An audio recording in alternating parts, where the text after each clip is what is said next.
ကြောက်ကြကောင်းတာပဲအော်ခန်းချုပ်ပြီးတရားခံလုပ်လိုက်တော့ပြိမမရခင်မသားပေါ့မှာဟုတ်ကဲ့ပြိမဟုတ်ကဲ့ပုံလား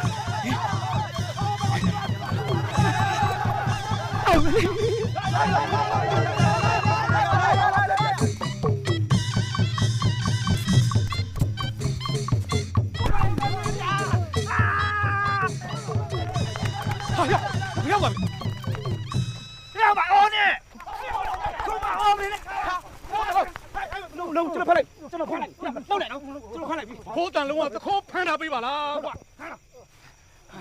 ဟုတ်ကြော်ပါသားလေးကျွန်တော်ကင်းကူစောက်ပေးနေဒီတခိုးကျွန်တော်ဖမ်းလိုက်တာကျေးဇူးတင်ပါတယ်ကွာမင်းဖမ်းပေးလိုက်လို့လေငါတို့ပြေးရတော့တက်တာသွားတာကွာဒီလောက်ကတော့မိုင်းလာပါဥက္ခရရာတခိုးမကတော့ဓမြပဲဖြစ်နေပါစေဖုန်းတန်လုံးလည်းကပြေးမလွတ်ပါဘူးပြီးပါတယ်ကွာပြီးပါတယ်ကဲဟဲ့ကောင်းလေးတခိုးရဲစခန်းပေါ်ခေါ်ခဲ့ဟာသွားမယ်တော့ပါမင်းဘာလိုက်လုံးရဲစခန်းသွားမယ်လေဟောတခိုးရဲစခန်းပေါ်တာမင်းပါစရာမလိုပါဘူးကွာဒီမှာမင်းကတက်တိကောင်းတဲ့ကောင်ဆိုတော့မင်းတောင်အတိုင်းကင်းဆက်ဆောက်ကင်းဆက်ဆောက်တဲ့ပူပြန်ပြီ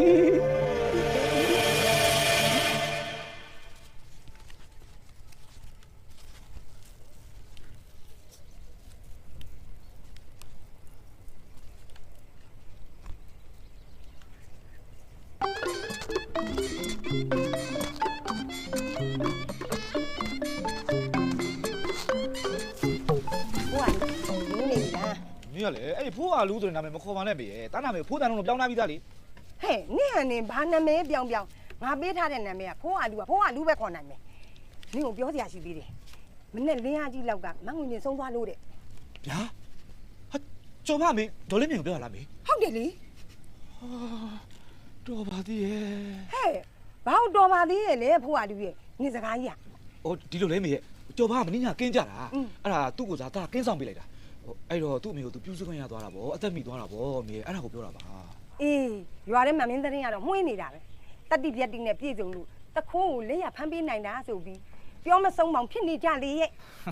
အဲ့ဒါအမေသာဖိုးတန်လုံးပဲလေမေဖိုးတန်လုံးဆိုတော့အဲ့ဒါဒီလိုပဲဖြစ်ရမှာဗောအေးပါတတိကဲကြီးရဲ့အဲ့ဒါကိုအသာထားပြီးနာရေးအိမ်သတင်းလေးသွားမိလိုက်ပါဦးနာရေးအိမ်ကိုတင်းမေးရမယ်ဟုတ်လားမေဟုတ်တယ်လေမေမနဲ့စိုးစိုးကြီးကြက်တည်မရှိမင်္ဂလာမရှိနဲ့မေဟာဟဲ့ဘယ်ကစိုးစိုးကြီးရမှာလဲနေထမ်းတဲ့ပြရောက်နေပြီအခုမှထားပြီတော့အမေကလည်းအခုမှထားမှာဗောမင်းညာတညာလို့မိုးလေးမောက်ကင်းဆောင်ထားရတာလေဟိုအခုတော့ခေါင်းထဲမှာမူးနှောင်းတော့ဖြစ်နေတာဟဲ့မသွားလို့တော့မကောင်းဘူးလေတရွာတဲ့သားချင်းနဲ့ဖြစ်တယ်နောက်ပြီးကြော်ပါကမင်းရဲ့တငယ်ချင်းအရင်ခောက်ကြည့်တယ်နာရေးအိမ်ဆိုတာသွားတင်တယ်မတော်ချင်ပါဘူးမေဟာဟိုရောက်ရင်လေငိုကြယိုကြနဲ့စိတ်မကောင်းဖြစ်ရအောင်ပါတော့မခံစားနိုင်ဘူးမေရဲ့နော်နာရေးဆိုတာတအိမ်တယောက်သွားကူကဒါထုံးစံပဲလေအခုလောက်ဆိုရင်အလောင်းရေမိုးချိုးပြီးပြင်ဆင်နေတော့ပြီအသားပြင်းနေပြီဟုတ်လားမေအဲ့ဒါပူဆိုးတယ်မဆိုးပါဘူးဒါမျိုးကိုလုံနေကြကာလာသားကောင်တာရေးပဲလုံမှာပေါ့ဘာတွေပြောနေမှန်းလည်းမသိပါဘူးသိတာမသိတာအပါထားအလောင်းစင်အောက်မှာထားဖို့ဟောဒီကြောက်ပြုံကြီးယူသွားပေးလိုက်